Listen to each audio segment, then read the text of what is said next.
Drôle d'époque pour la galette. Bah oui, parce que c'est l'épiphanie. Éric Revel, bonjour. Patrick, bonjour. Oui, l'occasion de faire le point donc sur la situation de nos boulangers pâtissiers. On sait qu'il y en a beaucoup de boulangeries qui avaient fermé à cause de la flambée de l'électricité. Absolument. Il y a 2 ans, ils ont énormément souffert. Les matières premières, les prix ont augmenté. Il y a une bonne nouvelle d'ailleurs quand même ce matin. On va le dire aussi à tous les boulangers qui nous écoutent.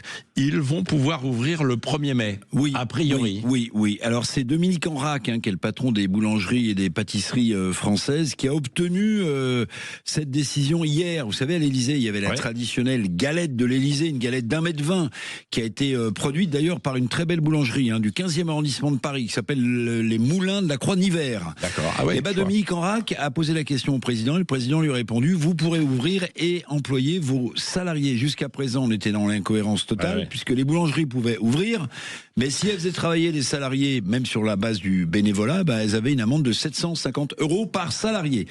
Évidemment, décision du président ne vaut pas loi, puisqu'il faudra que l'Assemblée nationale entérine cette décision présidentielle.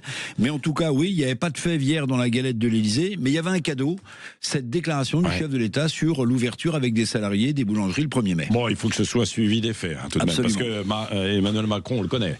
Il parle, ensuite, pour l'action, c'est autre chose. Bon, dites-moi, attendez, il faut dire les choses. C'est vrai.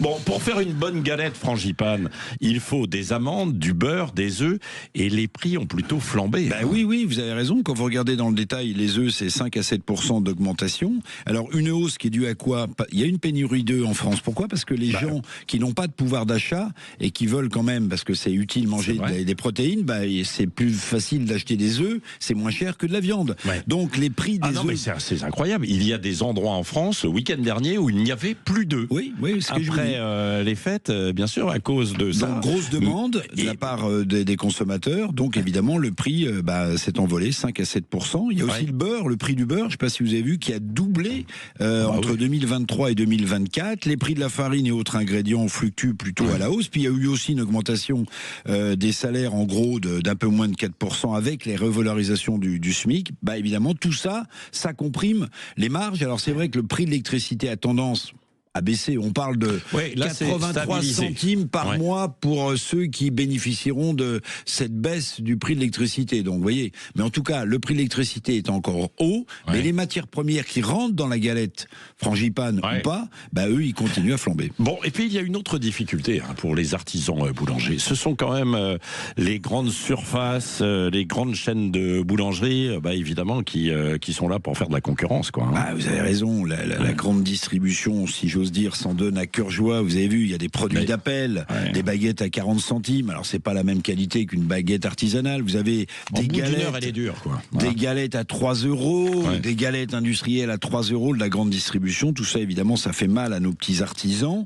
Puis, il y a aussi, vous avez raison, c'est une profession qui est en train de se structurer.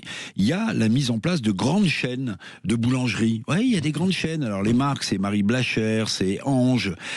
Tout ça, évidemment, ça fait du mal. Et pourquoi je dis que ça fait du mal? Ça fait pas du mal seulement aux produits qu'on consomme, mais ça fait du mal aussi parce qu'on a besoin dans nos centres-villes, dans nos zones rurales, on a besoin dans nos villes de liens sociaux. Et souvent, la boulangerie, c'est l'endroit où vous discutez, c'est l'endroit où vous rencontrez du monde. Donc, si ces boulangeries disparaissent, évidemment, c'est pas bon. Et il y en a beaucoup qui disparaissent, c'est pas bon pour le lien social. Bon, alors, est-ce que tous ces facteurs sont conjoncturels ou structurels? En tout cas, nous, on soutient, je pense, Patrick, à Sud Radio, nos boulangers, nos pâtissiers artisans, on les soutient. D'ailleurs, on sera en ligne avec Pierre Chauvet tout à l'heure, qui est un artisan, justement, qui fait aussi du chocolat, de la galette, bien sûr. Il sera avec nous à 9h-10, donc il commentera ce que vous avez dit. Et là, je m'en vais tout de suite prendre un café et manger une galette de frangipane. Vous en prenez, là? Alors, la plaquette de beurre, tiens, alors, je ne veux pas vous coller, mais la plaquette de beurre, c'est vrai que ça a augmenté. La petite plaquette à 500 500 grammes. Je sais pas combien vous l'achetez en fait, vous. Je ne sais pas. 500 grammes. Vous ne faites pas les courses.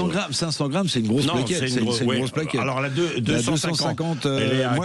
Moi, c'est le beurre salé. Hein. C'est mon côté demi-sel. Demi-sel. Bon, elle est à 4 € et quelques. Quoi, facile, en fait, facile. Alors qu'elle était à 2,75 €, 3 € il y a quelques années. N'est-ce pas, Jean-François Killy qui fait les courses, lui, contrairement à Eric Lemaire. Non, mais Eric, il fait pas ses courses. Quoi. Je mange pas du beurre tous les jours.